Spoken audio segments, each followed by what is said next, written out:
Picture a quiet morning. Two neighbors step outside. One grabs car keys, the other heads for the bus stop. Both are making a choice that will shape not just their day, but their finances, routines, and even their sense of freedom. Most of us grow up believing that owning a car is a rite of passage, a symbol of independence and adulthood.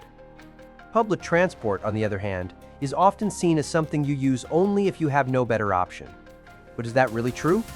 Beneath the surface, the decision between buying a car and relying on public transport is layered with hidden costs, emotional trade-offs, and social signals we rarely question. Today we'll look beyond the obvious. We'll explore not just the money you spend, but the time, stress, and opportunities you gain or lose with each choice. The answer isn't as simple as it seems. The smartest economic decision might not be the one you've always assumed. Let's break down what's really at stake. Imagine Sarah, who owns a car.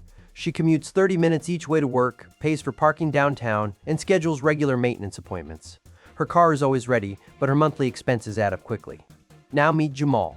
He lives in the same city but chooses the subway. He spends less on transportation, but sometimes waits in the rain or deals with unexpected delays. His commute is rarely predictable, but it's often cheaper. Sarah enjoys the feeling of freedom behind the wheel. She can leave whenever she wants, take detours, and never worry about missing the last train home. But she also faces the stress of traffic jams and surprise repair bills. Jamal doesn't have to think about car insurance or finding a parking spot. He can read, listen to podcasts, or even catch up on emails during his ride. But he sometimes feels frustrated when the bus is late or overcrowded. Both Sarah and Jamal experience moments of pride and annoyance. For Sarah, it's the satisfaction of a clean, well-maintained car. For Jamal, it's the relief of skipping gas stations and costly repairs. Let's talk numbers. Buying a car means a big upfront cost: the purchase price, taxes, and registration fees. Even a modest used car can require thousands of dollars just to drive off the lot. Once you own the car, the expenses don't stop. There's insurance, which can vary widely depending on your age, location, and driving history. Gas prices fluctuate, but they're a constant drain on your wallet. Maintenance is another ongoing cost. Oil changes, new tires, brake repairs, and the occasional unexpected breakdown all add up. Even small repairs can quickly become expensive surprises. Parking is often overlooked. In many cities, monthly parking can cost as much as a car payment. Even in suburban areas, parking fees at work or in shopping districts can add up over time. Depreciation is the silent cost of car ownership. Every year your car loses value, sometimes faster than you realize. By the time you're ready to sell or trade in, you've lost thousands you'll never get back. Let's put it all together.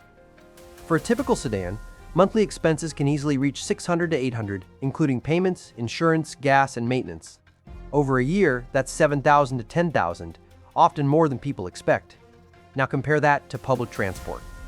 Most cities offer monthly passes that range from $50 to $150. Even with occasional rideshare trips or taxis for emergencies, the total annual cost is usually far lower than owning a car. Jamal's monthly subway pass costs $100. He spends another $30 a month on the occasional taxi or rideshare.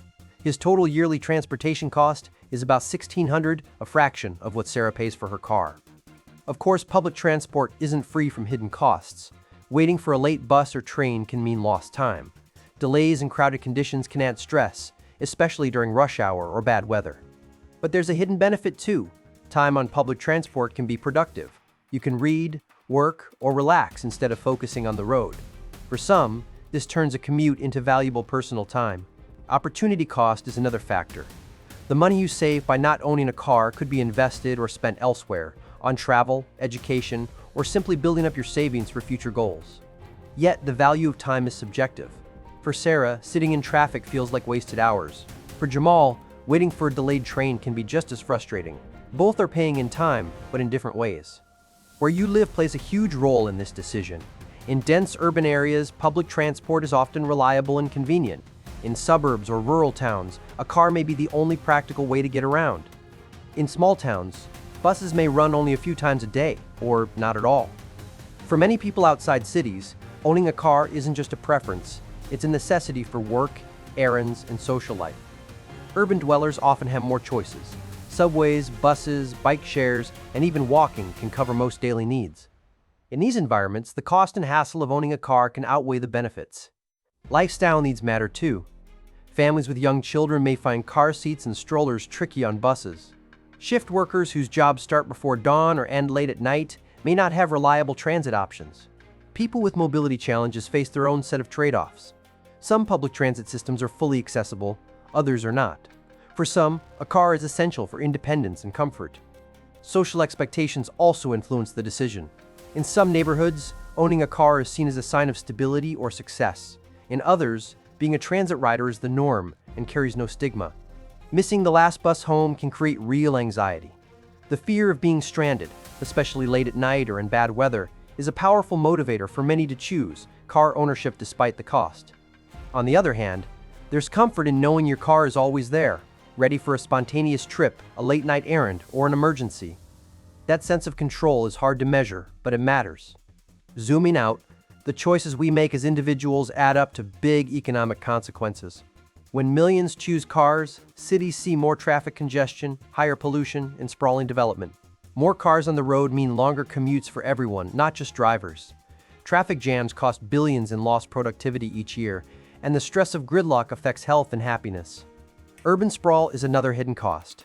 As cities expand to accommodate cars, public spaces shrink, and infrastructure becomes more expensive to maintain. This shapes where we live, work, and play. Public transport, on the other hand, is a public good. Cities invest in buses, trains, and subways not just for convenience, but to reduce congestion, lower emissions, and make urban life more affordable. Yet, public transport is often underfunded. Fares rarely cover the full cost of operation, so governments subsidize transit systems with taxpayer money.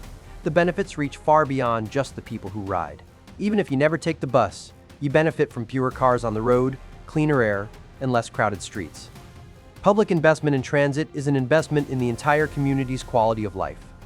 There's also a hidden subsidy for car owners. Free or cheap parking, wide roads, and constant road maintenance are funded by everyone, not just drivers.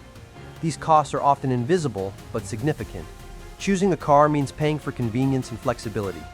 But it also means accepting higher ongoing costs, more responsibility, and the risk of unexpected expenses at any time. Choosing public transport means lower costs and less personal responsibility, but it can require sacrificing flexibility, comfort, and sometimes even safety, depending on the system and location. The real trade-off is between convenience and cost. Is the freedom to drive wherever you want worth spending thousands more each year? Or is the predictability of a fixed monthly transit pass more valuable to you? Time is another key factor. Driving can be faster door to door, but only if traffic is light and parking is easy. Public transport can be slower, but it offers the chance to use your time differently. Imagine reading a novel or catching up on work emails during your train ride, instead of gripping the wheel in stop-and-go traffic. For some, that's a priceless advantage. For others, it's not enough to make up for lost flexibility. Identity and status play a subtle but powerful role. For many, a car is more than transportation. It's a symbol of adulthood, success, or even personal freedom. The make and model you drive can feel like an extension of yourself. Conversely, there can be a stigma attached to being a transit rider, especially in car-centric cultures.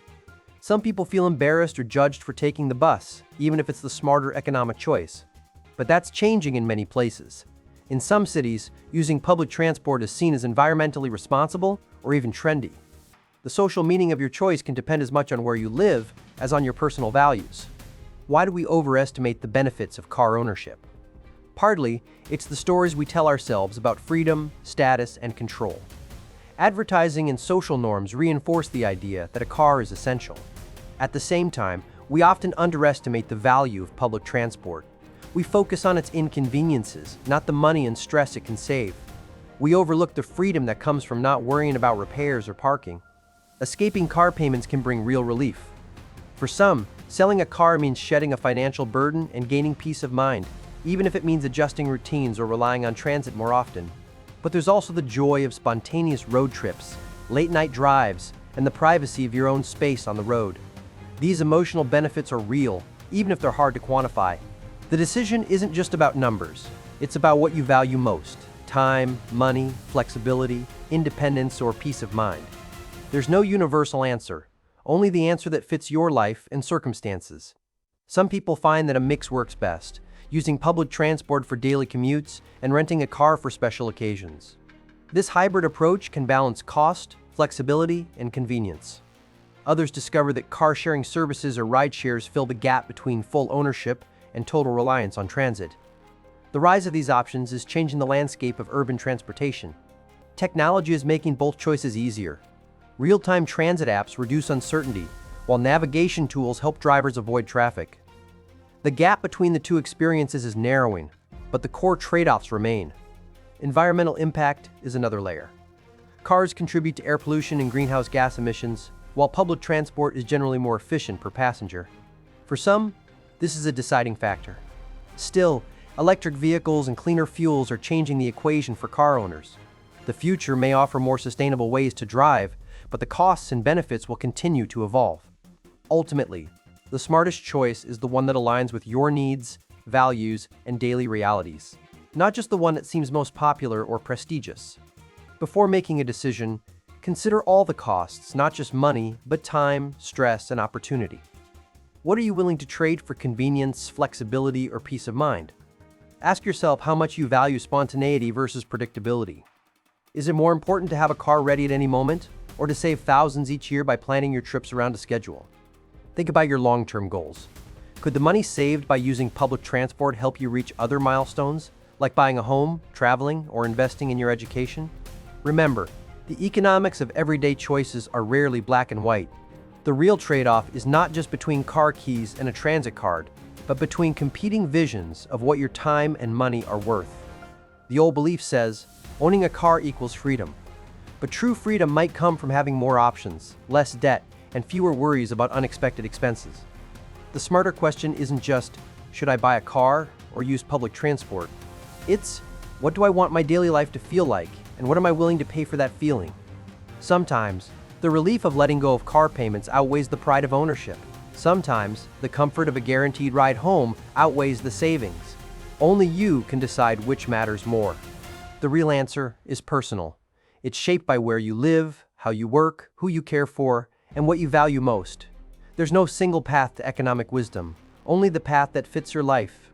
So next time you reach for your keys or your transit card, pause for a moment. Consider not just the cost, but the meaning behind your choice and the life you want to build. The biggest mistake isn't choosing one option over the other. The biggest mistake is believing there's only one respectable way to get where you're going. Freedom isn't found in a set of car keys or a monthly pass. It's found in understanding your own needs, questioning assumptions, and making choices that serve your real priorities. Everyday economics is about more than dollars and cents. It's about shaping a life that reflects what matters most to you, not just what's expected or advertised. When you look past the surface, you see that every ride by car or by train is a statement about what you value, how you live, and where you want to go. The smartest economic choice is the one that fits your life, not just your wallet. The real trade-off isn't about transportation, it's about the kind of freedom you want to claim. The real mistake is not in choosing public transport or buying a car. The real mistake is making the biggest financial decision of your everyday life, because everyone else told you there was only one respectable choice.